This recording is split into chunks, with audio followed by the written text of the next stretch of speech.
ഏങ്ങണ്ടിയൂരിൽ container lorry അപകടത്തിൽപ്പെട്ടു.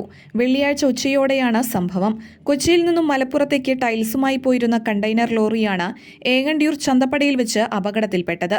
ദേശീയപാത നിർമ്മാണവുമായി ബന്ധപ്പെട്ട് ഏങ്ങണ്ടിയൂരിന്റെ പല ഭാഗങ്ങളിലും കുന്നാക്കിയിട്ടുള്ള ചെമ്മണ്ണ് വാഹനയാത്രക്കാർക്കും കാൽനടയാത്രക്കാർക്കും ഏറെ ഭീഷണിയാണ്. ചെമ്മണ്ണ് ചളിരൂപത്തിലായി വീടുകളിലേക്കും വ്യാപാര സ്ഥാപനങ്ങളിലേക്കും ഒലിച്ചിറങ്ങി പ്രദേശവാസികൾ ഏറെ ദുരിതത്തിലാണ്. മഴ ശക്തമാകുമ്പോൾ പാലിക്കേണ്ടതായ യാതൊരു നടപടിയും ദേശീയപാത നിർമ്മാണ കമ്പനിയുടെ ഭാഗത്തുനിന്നും ഉണ്ടായിട്ടില്ല.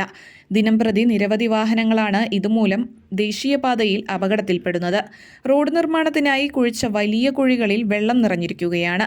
റോഡിന്റെ അടിയിൽ നിന്നും മണ്ണൊലിച്ചു പോയി വാഹനങ്ങൾ കുഴിയിലേക്ക് വീഴാൻ സാധ്യത ഏറെയാണ്.